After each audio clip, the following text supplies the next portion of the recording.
I think 2017 starts somewhere around Icon Horror finale. Yeah, because Resident Evil. Yes, that's right. I actually took a very, very big break at the beginning of 2017. It's usually like the first February or January. I get kind of burned out every single year, and I just don't put out as many videos. So, where do we start? Baiken is announced for Guilty Gear, but nothing super substantial. Funny enough, Killer Instinct ends up getting finishing moves, which is kind of dope, and Kilgore comes out, but I don't like Kilgore very much, and I still stick by that. I think he's a cool little gimmicky character, but playing him, I'm not super into it. Injustice 2 becomes a thing. It looks like it's going to be a lot of fun, and then in the long run, I end up not liking Injustice 2 as much as even Injustice 1. My playthrough of Resident Evil VR was pretty big for me. I did not just play a game here.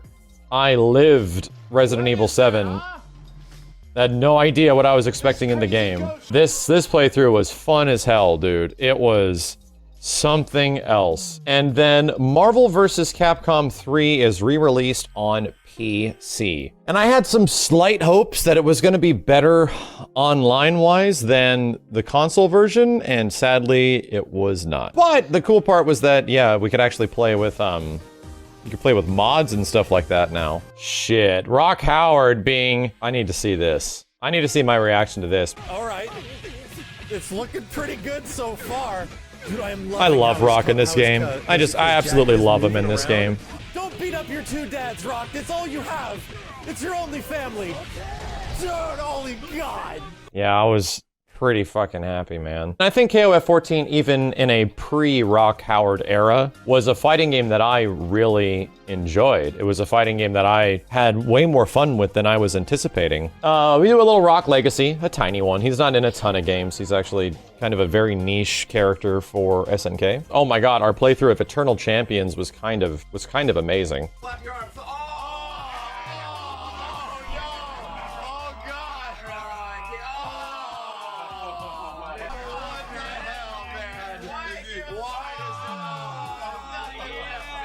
There's nothing left.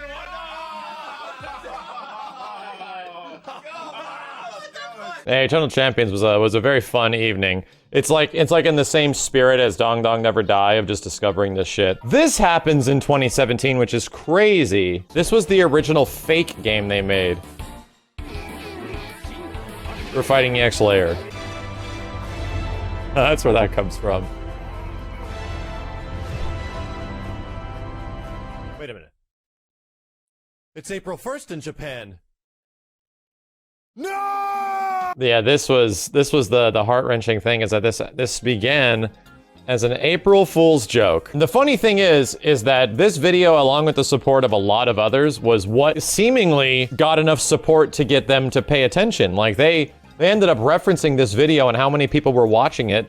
And they're like, huh, well, maybe we can actually, maybe there is enough support for a game. So I play a whole bunch of KOF 14. KOF 14's a lot of fun. A lot of discussions about Street Fighter V and its 1-year anniversary. A very talk-heavy game about where it is and how it's working and what's going on with it. So that's a big thing. I have a lot of discussions about the accessibility and the talks about accessibility in Marvel vs. Capcom Infinite, because MVCI is a game that is already rumored to be much simpler than the previous games. You know what's weird is that Marvel Infinite came out and it wasn't. But yeah, Strider's announced and I'm flipping the fuck out. I'm super happy about that. I started playing this little game called Hyper Dragon Ball Z, and it's incredible. This is a fan-made Mugen fighting game that has been developed for years and is still in active development, and it is fun as fuck. I'm not even a Dragon Ball fan, but I remember just coming across it and I'm like, you know what, I'm gonna try this on stream. Funny enough, right around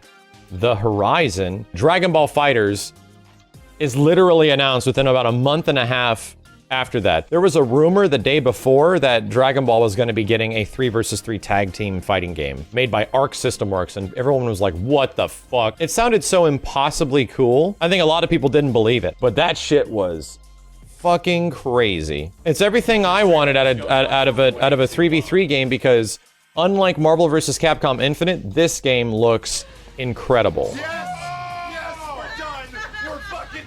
As soon as I saw that it was Marvel and it was Arc System Works, I was immediately sold. Yeah, this is a game that the developers truly cared about its presentation, visuals, and references. So much so that it sold the game for everyone. It sold the game. So it was a dream come true. The craziest thing is that it would be going to E3 up against Marvel vs. Capcom Infinite, and was seemingly its direct competitor at the time. And it was fairly obvious, especially at E3 and the way people were talking, this game was just primed and ready to just step all over the face of MVCI, because MVCI came out with their story trailer and holy shit, it is really fucking rough. This was the time when MVCI got like a demo and I was worried, man. And I think you get Chun-Li's weird ass face in here, hold on. Holy sweet Jesus, what in the holy mother of God is going on? Let's not go too far forward before we start talking about the big thing of 2017, which was quite literally Dragon Ball versus Marvel. This little video we put out. This was the last big production Assist Me that we would end up doing. In the same vein of the classic episodes. And funny enough, it ends up not being super popular when it comes out either. This was one of those moments, like I was saying in the previous one, where a lot of the shows that I had ideas for years, I finally executed on, and we made these shows, and I wanted to make them a reality. Injustice 2 Assist Me was sort of like the nail in the proverbial coffin for me making these big movies and stuff, because it just seemed like, I felt like this was some of the best work we had done, but no one was interested. Basic things of me playing the game online, if not doing all this other stuff, was doing so much better. It was a trend that I started noticing with my content creation. People just aren't really into a lot of scripted stuff anymore. And I think this is some of our best work. So I'm gonna give you some examples.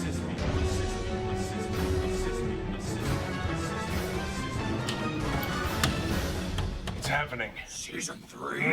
Oh. Doom and Wesker just stuck in a room, in a closet. Is it finally happening? We've been waiting all these years! Holy shit! So the whole reason we made an Injustice 2 Assist Me, it was like Injustice 2 was a game I was excited for, but it ended up not being a game that I loved. However, I really liked this idea. When I heard Mike was working on a Batman costume just for himself personally, I got an idea where it's like, you know what?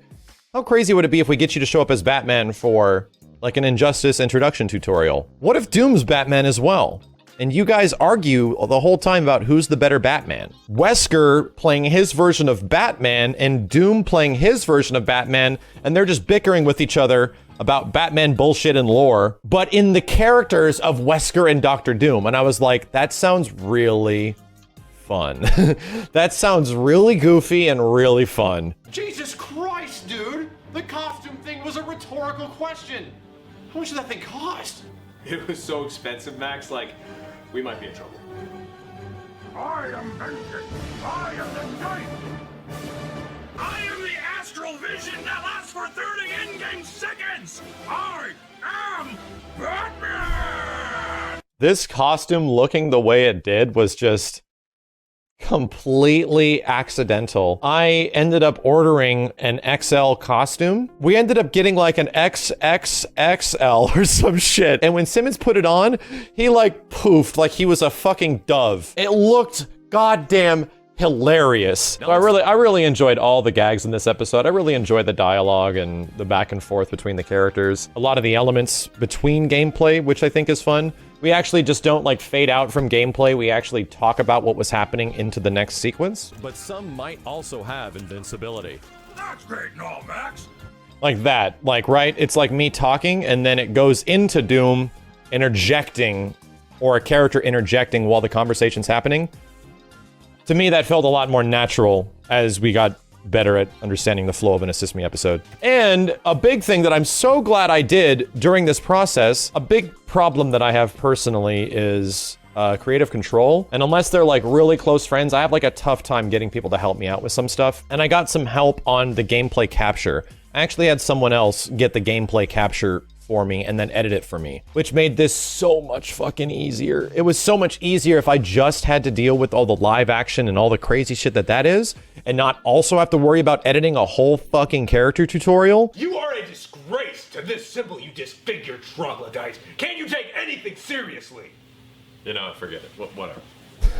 Also a thing that I liked about this episode is that we end up giving the Max character in the show more of a personality where he's more fed up with this shit, which I like a lot more. I like actually having to play a character instead of having to, like I said, one of the shittiest things was having just to play myself. Why did you say that game?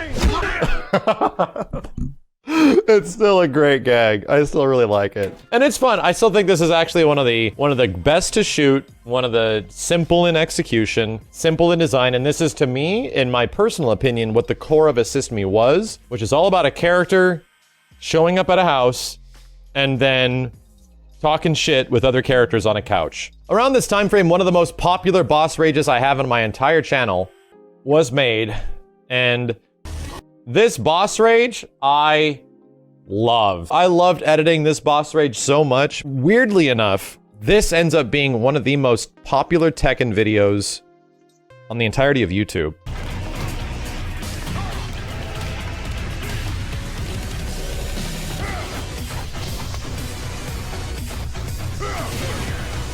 Wow. Kick her right in the goddamn chest. This game was so hard on the hardest difficulty. It was a ride.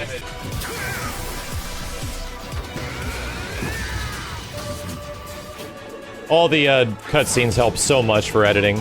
Yeah, dude, the cutscene transitions in the game are awesome. And he's a backup dancer. Why? There's people watching this? What? Where are you going? I could change Kenny's voice in post, which was the best part. I can give him a Scrublord voice.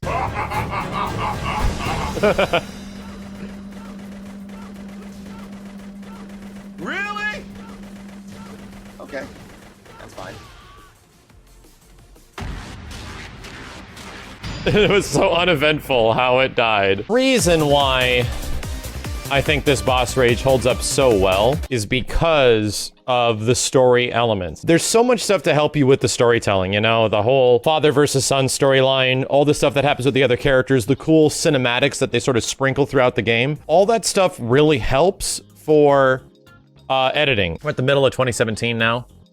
E3 is happening, Sub-Zero's in Injustice 2, that's very cool. And then Marvel Infinite and Dragon Ball FighterZ sort of begin their battle with each other. Everything for Dragon Ball that existed at E3 looked so damn good. And I got some really good footage of the game, like literal off-screen footage of the game, because I had a really good camera that JJ I think was filming the majority of this. Dragon Ball just looks incredible, right? Dragon Ball just looks amazing. Marvel vs. Capcom Infinite doesn't look amazing. So my hands-on impressions though are generally kind of still positive because the game is fun. However, around this time frame, something else happens that makes me really worried about MVCI. God, look at his eyes. I know. X is looking directly into your soul.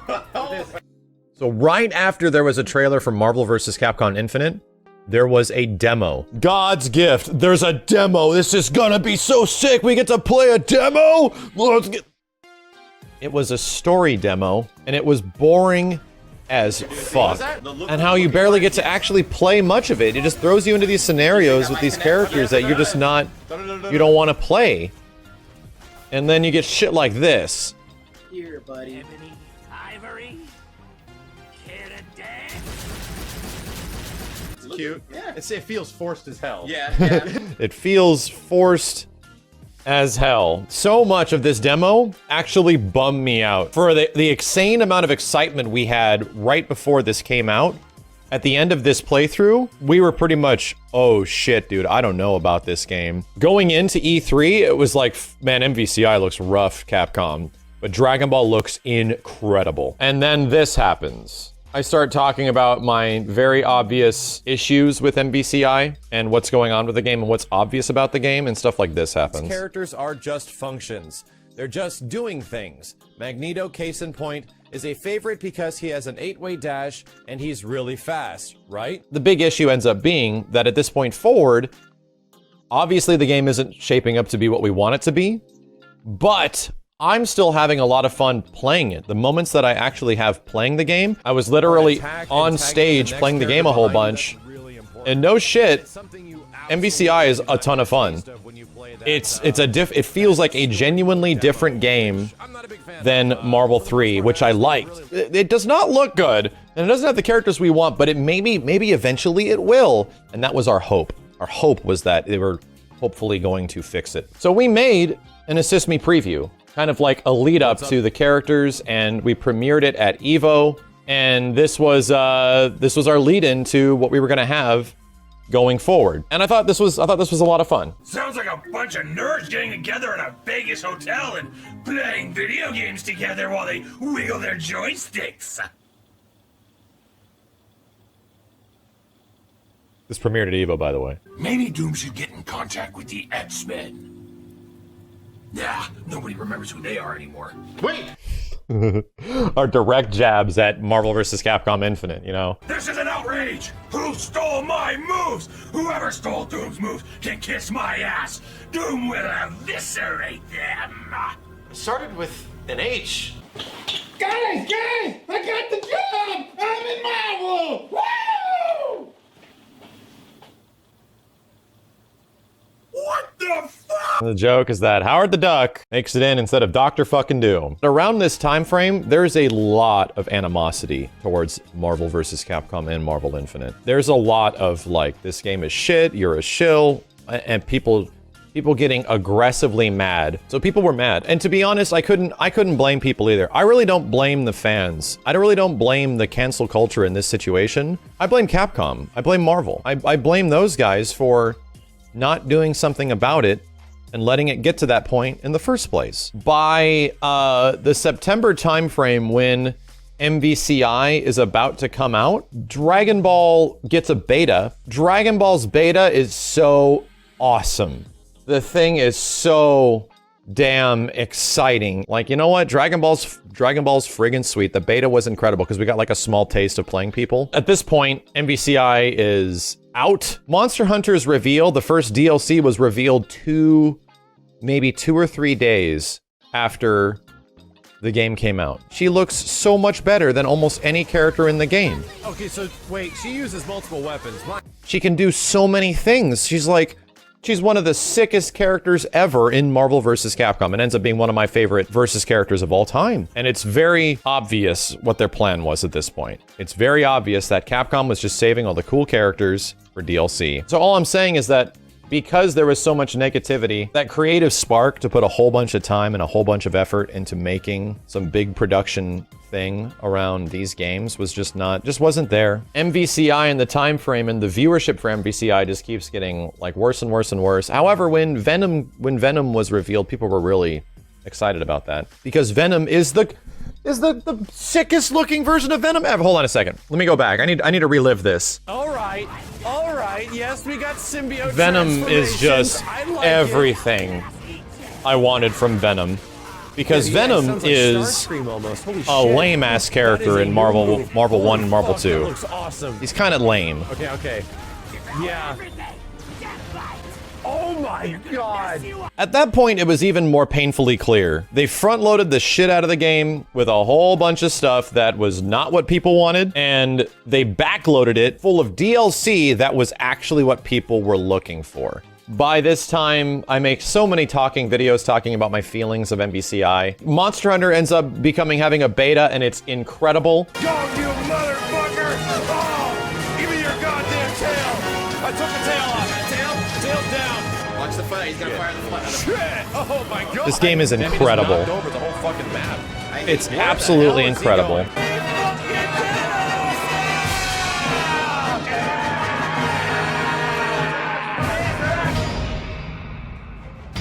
It's so good. That first experience of just absolute wonder in Monster Hunter it was incredible. That was the end of 2017 right there. Our top moments.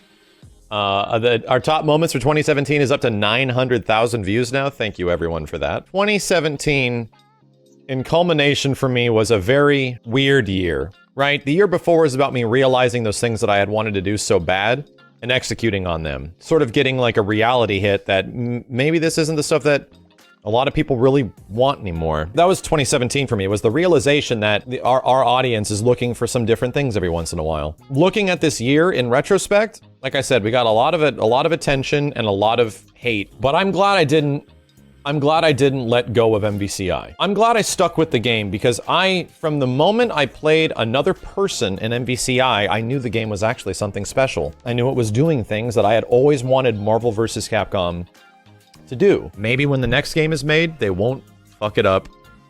Hopefully nearly as bad. You guys wanted to see I know I want to see it too. It's Dark Souls.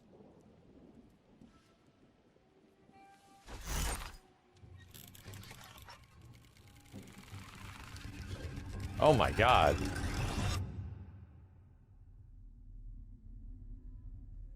What? Oh, fuck you! Oh, fuck you. And that's all you get, a little tease of the next project. Are you fucking shitting me? Was that Bloodborne 2? The answer is yes. It was absolutely Bloodborne 2.